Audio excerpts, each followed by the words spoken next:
Hello everybody and welcome back to the Armageddon Reviews channel, and welcome back to a new podcast that I've just launched. In fact, I still do not have a name for this podcast, so I hope you guys could leave some suggestions in the comments section down below. Anyway, this podcast is about getting various owners of cool, interesting, quirky cars on the channel to talk about and just to have a general chit chat. And with honour, we have our first guest, Simon. Would you like to introduce yourself and introduce the car that you've brought today? Hello, my name's Simon Poole and I'm a member of the Volvo Owners Club. And the car I brought along today is my very own 960, Volvo 960 Saloon, which has a 2.5 straight six cylinder engine, and it's matched up with a 4-speed automatic gearbox. Yeah, that's great. And it's got the traditional, the iconic white block engine, hasn't it? It's got the white block engine, that's correct, yes. Yeah, with around 181 brake horsepower, 200 pounds-foot of torque. About that, yes. It will certainly get you out of trouble. Especially in 1995, or was it a 96 model? This is a 96 model, yes, Yeah. April 1996. Yeah, and does it have the cool free modes that you get? Is it economy, It's winter? got economy, speed, and winter mode. Yeah, and in the winter mode, you get the lock-in diff, don't you? You do, yes, yeah. I have to say, it's rare that I've used the winter mode in the UK because we don't get much snow or anything like that. So true, but overall great car. And is it? So it's not the 3 litre. No. So in the UK, we got the 3 litre and the 2.5, didn't we? Yeah, we got the 3 litre and the 2.5. The 2.5 was also available with a manual gearbox. Yeah. There are 1 or 2 3 litres with manual gearboxes, but they're very rare. Mm-hmm. So yes, this is the 2.5 version. Yeah, and it's got the nice white walls that is that a personal modification? That's a personal modification, yes. That's a personal modification that I wasn't sure whether I wanted them or not really, but once you'd done the first one, I had no choice to go ahead with the other 3. And the alloys, I've got to say they're in perfect condition. You haven't curbed an alloy since owning it? Well, there is a slight curbing on one of them, but that took place a few months after I'd had them I had them refurbished about 7 years ago. Yeah. But other than that, they're pretty much as they were when I bought the car. And how's overall exterior paintwork condition? Is it no rust? No rust at all. None great. at all. None at all. That's no, great. they are. I mean, they usually have many layers of paint on when they come from the factory, so they're incredibly resilient. And this doesn't have any rust on it at all. No. Yeah. And that's what I was going to say. I was going to move on to how I already know the answer to this. But for the audience, how many miles has this car approximately done? This is just over 43,000 miles. Yeah, so guys, I worked it out. It's about 1,800 miles a year, I think. Yep, of course, that's it, right.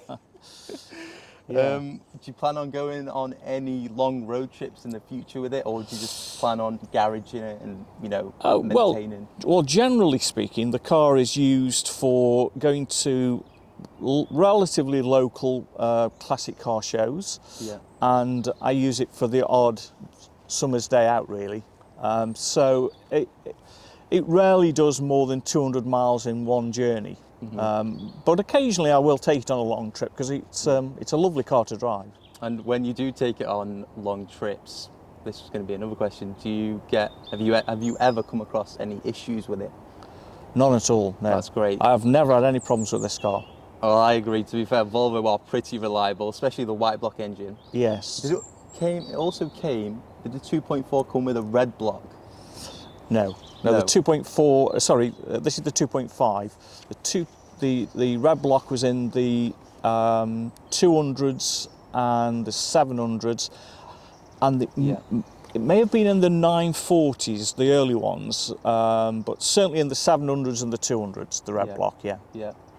And the white block, did that get the name from the cast iron engineering? I believe so. Yes, I believe so. I think it was contracted by Porsche at the time. Porsche certainly had an involvement in the design of the engine and gearbox. Yeah.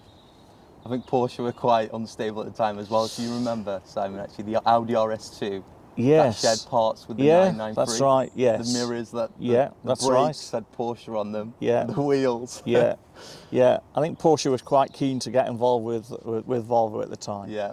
And another question, why did you go for the sedan over the iconic Estate? Because a lot of these models came with the Estate. Yes, they and did. It had the massive amounts of boot space. Absolutely, yes. You used to find lots of antique dealers and household repair people used to use the Estate because you could get anything in them, really. Yeah. I think I've always been a sedan sort of guy, really. I always think sedan luxury cars just have something special about them. Yeah. The Estate version never felt quite so luxurious to me, I suppose. That's all it was, really. It was a very personal, quirky idea of mine. But it's like a Rolls Royce. You wouldn't think of having a Rolls Royce Estate, really, somehow. It just doesn't. And so I think, but that's just my way of thinking. Did you get the weird CD player in the back as well? Yeah, there's a CD player in the boot, yeah. So I don't understand that. Why have they put it in the boot? Well, of course, I mean, you didn't, in those, when this car was made, CD players were really first, they were only just starting to be put into motor vehicles. So that was an extra, actually. To have the CD player in the boot was an extra. So they just didn't put it in the car. I've got a tape deck in there, can you believe that? God, that and really it still plays. Old school sound. Problem is I haven't got any tapes now, but yeah, it's got a tape deck in there. Talking about that CD player in the back, does it have, because it's a mid-90s car, does it have any unusual, quirky features? Not really, no. No, you can obviously everything's controlled inside the car, so you can select whichever disc you want. Yeah. And you can even select which track you want on that particular disc. Yeah. So that's quite good, really. What you have to think about, this car's 25 years old nearly, so to have that sort of technology at the time was like, oh, you know, people were just glad to have a CD player. The fact that you have to load it up in the boot is... I know it has the vertical bonnet, like the AMG's got, you could lift up the bonnet. Like yes, that's right, vertically. yeah. And the headlight wipers. Headlight wipers, yeah, pretty cool, yeah. And does it have heated seats? Because Swedish car, I'm assuming it's going to be very cold. Yeah, heated front seats. Yeah. That's right. Yeah. What about any special features in the rear? It's in the rear. Nothing particularly. You have got the armrest will allow you to put a longer item in the boot. Oh, so the armrest will move forward, so that gives you that bit more. You still don't even get that in modern cars nowadays. No, so. which seems a sensible idea to me. Of course. But yeah, incredibly very safety conscious, of course, the Swedes are, and so the car is. This model comes with the side impact protection system. Right. Okay. So it's like a cage which protects the passengers in an impact. Is it good on MPG? Well, that depends, straight really. 6, isn't it? Straight 6. On a journey, you can probably get around about 27, 28 to the gallon. Okay, that's fine. Around town, about 13. Yeah. Ah, well, that's pretty awful. But it doesn't get used around town very often. I can imagine. That wouldn't be when you're only doing about 1,800 miles a year, it's slightly irrelevant, really, how many miles to the gallon you get. This car, I feel like it was literally fully built for Sweden. Open roads, no traffic. Oh, absolutely, yes. It's a real cruiser. I mean, you know, it will sit at 75, 80 mile an hour all day long. Yeah. So there's a little hidden myth that Volvo has a 45-page booklet of optional extras, which I could not find any information on the internet. I just came across it on a YouTube video. Do you have any idea if that's true? I would doubt that. I mean, the 960 comes in 3 models, which is the SE, which is pretty well equipped, doesn't come with leather seats.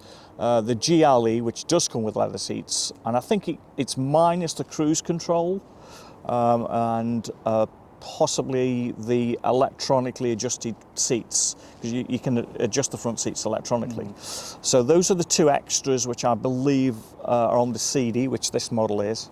And I can't see where you could actually add 46 extras, certainly to this model, and even to the SE. I don't think I don't think there's that many extras that you could add onto it. But there's still there would certainly be a few. It could be like picky bits. So, for example, Yeah, extra airbag. I think you like all car manufacturers, you can have anything added to it. Yeah. But I think you'd have to consider whether you might as well just pay for the model that you want and have all the bits on rather than pay all the extras, because the extras can really add up. Mm-hmm. So did it come with Pirellis as standard? Pirelli was the tyres of choice at the time. Not so much now. I don't know which manufacturer they rely on now, but Pirelli was the one. Yeah. Yeah. 17-inch. Yes. Yeah. 17. Bang on that. Yeah. Well done. But yeah, great car nevertheless. It actually still looks. It's got a timeless design. Got to say, I need to have a proper look at it. It's a very classic style, isn't it? You know, very much a saloon car. You know, of the old elk, really. It's aged well. Yes, it does. And I must say, I think I prefer it over the estate. I'll hold my hands up. Yeah, I mean, the estates are lovely cars. Actually, they look majestic on the roads. Mm-hmm. But yeah, it's just a personal sort of thing of mine, really. I prefer the saloon car, really. Yeah. How does it sound? Does it sound good? Very smooth. Yeah. Very Are you smooth. Getting a new exhaust on it? Well, the exhaust system at the moment is the original exhaust, believe it or not. It's a little bit rusty, but it's still solid in terms of there's no splits in it or anything like that. So when the time comes for a replacement, I've promised it's a stainless steel one. Yeah. But I'm trying to get as much as I can out of the original exhaust system, which is pretty incredible, really, for a 25-year-old car that I'm still running around on the original gearbox as well. Yeah, gearbox and engine's never been touched. That's fantastic. Yeah, that's fantastic. Yeah. Final question. Okay. Bit of a personal one for Simon. If the world went mad and you had to sell your Volvo, and you had a budget of £3,000, what would you buy? What car would you buy? Right. Well, if I sold the Volvo, then my world would certainly have gone mad. But I think with that sort of budget, really, I don't think you could do much better than a Volvo, a 900 series. So that can be a 940 or the 960, mainly because the parts are still readily available. The majority are anyway. They're such incredibly reliable vehicles, and they're so comfortable that I think a 940 or a 960 would certainly be my car of choice with that sort of budget, really. Yeah, I would go for, because something, in terms of getting it fixed as well, I would have to go for a Mark 1 Focus ST.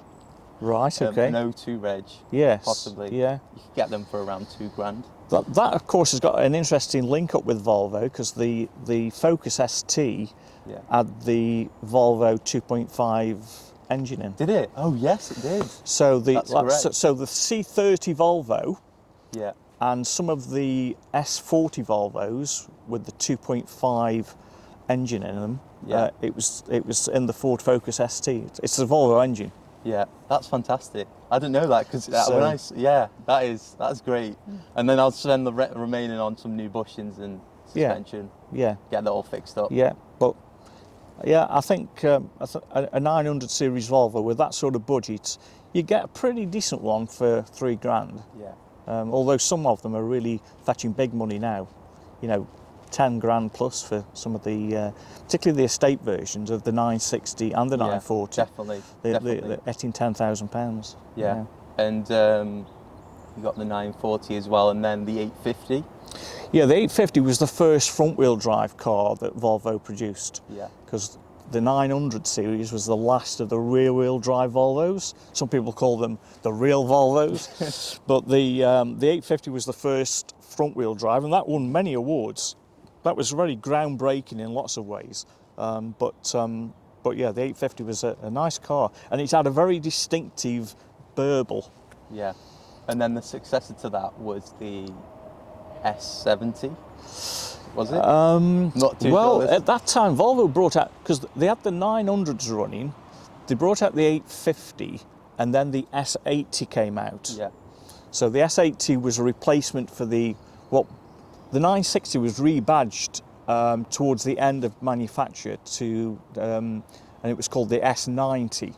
So 97, 98 registrations were generally badged as the S90, which was really Volvo's attempt to change their modelling structure. So they changed the numbering. So they got rid of the, because the numbers indicate the model. The 6, of course, indicates the cylinder. Yeah, you can't do that anymore. And you can't do that anymore. So, so Volvo brought out the S8, S9. They changed the 960 to the S90 for only about 12 months, the last 12 months of its manufacture, and then the S82 came out as well. So for a while, you had, you know, the S90, which was the 960, the S80, and the 850. They were all, you know, out round about the same time. Yeah. And now you've got XC90s.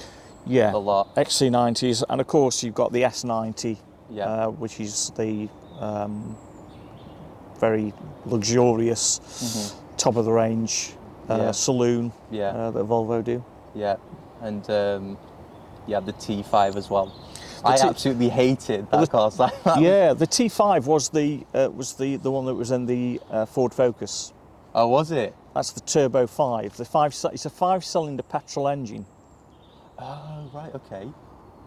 Oh, Because the Ford Focus was a 5-cylinder. Yeah. And right, I get it now. And the Volvo C30, they did a T5, and I think the second generation of the S40s. I might be wrong here, but I've got an inkling there was 1 or 2 of those with the T5 engine in, but I might be, certainly the C30 had a T5 engine in as an option, which is pretty fast. It is, I can imagine. Well, thank you, Simon. That was great. Oh, you're welcome. We're glad to have you on the first episode. First episode, I'm honoured. Podcast. I'm honoured. First, but hopefully not the last. Hopefully not. If you would like to be on this podcast, make sure to email me or drop me a DM on Instagram. But thank you again, Simon, for being on the show. You're welcome. And thank you guys for watching. See you later.